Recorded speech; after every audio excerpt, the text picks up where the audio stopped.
Hello everyone, welcome back to another video. My name is Matthew, and today we're going to be doing a ranking video of all my Godzilla versus Kong, I was about to say Godzilla Kong the New Empire, Godzilla versus Kong Playmates figures that were released from 2020 to around 2022 or 3. I want to say maybe 2022. But as you can see here, we have a bunch of the Playmates Godzilla figures that I own. Keep in mind, I don't own all of them. I own a majority of them. The ones I am missing are the Hong Kong Battle variants. I'm missing the Warbat, and I'm also missing the Supercharged Godzilla and Antarctic Kong. So that's all really only 5 figures out of all the ones I'm currently having.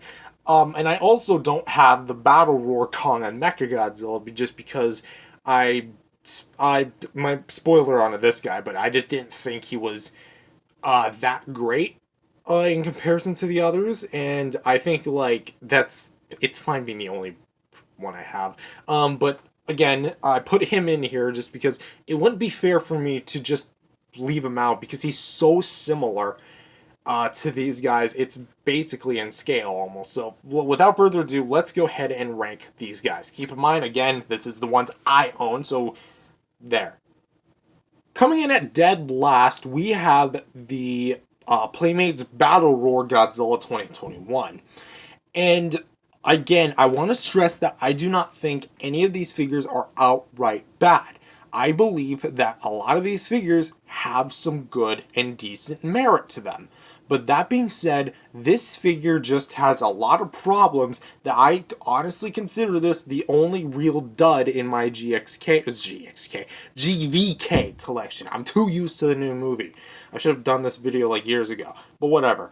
The reason I consider this kind of a dud is just because, one, it's pose. Like, Godzilla swooping up his tail and looking up just kind of doesn't really make sense to me. I know it's like for a toy gimmick, but it just doesn't look that right. The neck looks too extended, and the dry brushing is just caked on. Like, look at this. Like, look at how much dry brushing is here, and like it's just so drippy. It just looks so uneven, and even when we go to this side, there's not as much of it, but yet it's still caked on. And even when we go to like the painting on the tail, it was fine on the original Battle Roar, the original Heat Ray Godzilla, but this is just, it's so big and thick of the tail, like, it just doesn't look good. Also, the spines got a huge nerf. Like, they look more puffy than they do spiky. And another thing I just don't like is, again, just the fact that this thing is so small. Because Kong is about as tall as he is, but he's like standing on 2 legs. He's not looking up. And Godzilla, if he were to look his head up, would be about the same size as these guys, which is a different scale.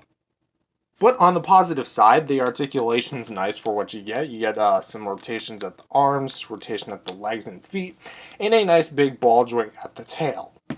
And for what it is, the Battle Roar gimmick is actually pretty good.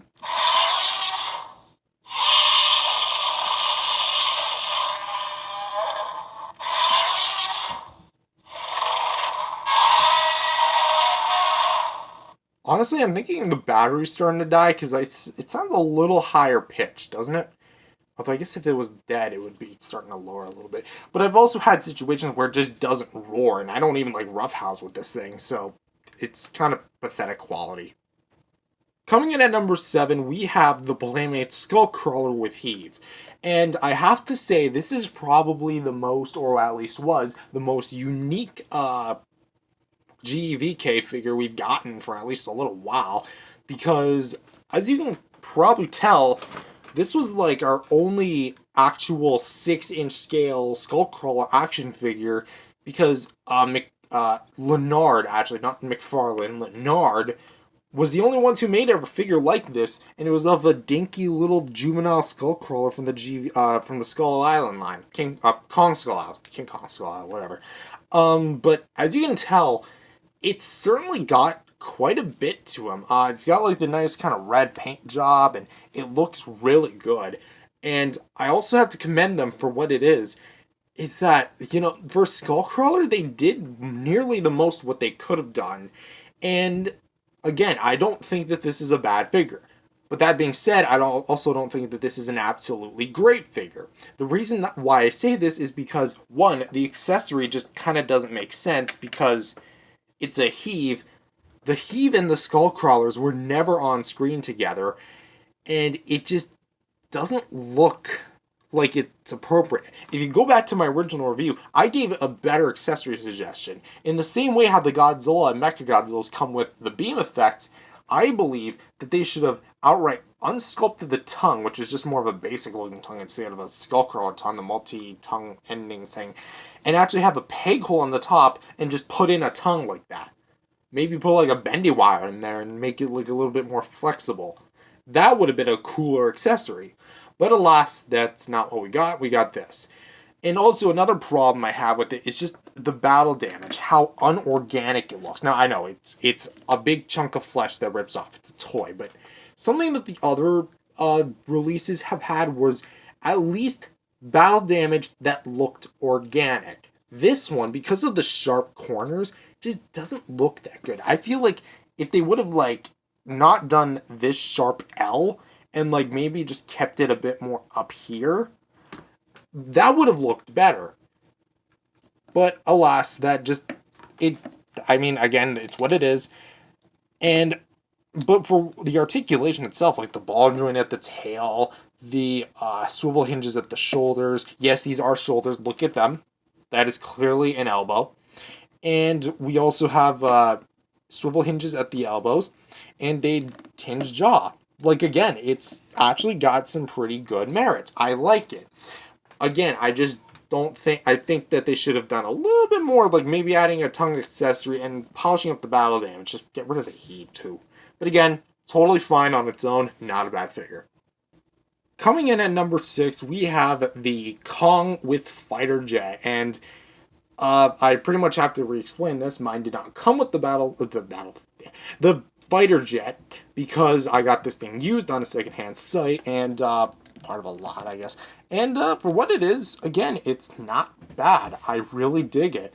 I will say it's a bit on the more iffy side as far as like the overall quality of it, just because like the dry brushing just kind of doesn't seep well with the pack color and like the gray that it uses instead of like the black on black that the Kong with Battle Axe uses.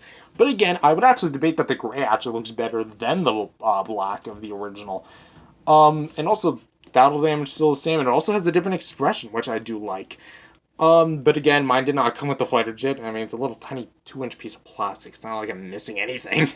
But again, has the same kind of posability that's still pretty rock solid. Swivel hinges at the shoulders, swivel at the head, swivel hinges at the elbows, swivels at the wrist, swivel hinges at the hips, and hinges at the legs.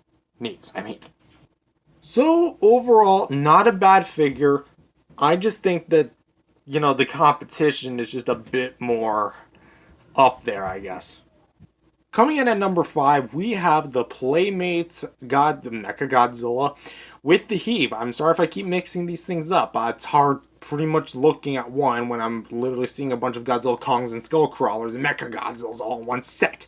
That being said, this thing is quite a really good figure. It's got more paint than the Battle Mechagodzilla does, and I would even debate that this thing is actually a bit more screen accurate because of that, because it's got a bit more red on the chest and has some detail in the mouth, like some additional kind of coloring on the bottom jaw that helps it separate from the original, the other Mechagodzilla, which I do believe still has that mouth paint, but like it's the same color as the body, so it really doesn't do much. So why is this so much lower? Or why is this at least lower? Well, basically speaking, this thing is kind of obsolete. And I hate saying that because this thing is a really cool figure. It's my first 2021 Mechagodzilla figure. And the problem with it really is just the fact that the other one has the very thing that people will just be wanting more of. I mean, would you rather want a proton scream or would you rather want a heave with your Mechagodzilla? These things, again, were not on screen together, and maybe it's more like an Apex package. Although, if you're going to make it an Apex package, actually, wait, no, here's what they should have done. A Skullcrawler corpse. Ooh. I mean, that probably would have been a little too graphic for kids, but why not, like, a building or some form of, like, something that's not just another heave? Plus, the heaves don't even, like, color match. This was before they were like camouflaging the heaves. Like, why not just like a flashy color like they were in the film? I mean, y'all made the Hong Kong battle variants, but as for the Mechagodzilla itself, it's a good figure. Nothing's like inherently wrong with it. But again, I just feel like there's a better option out there on the market.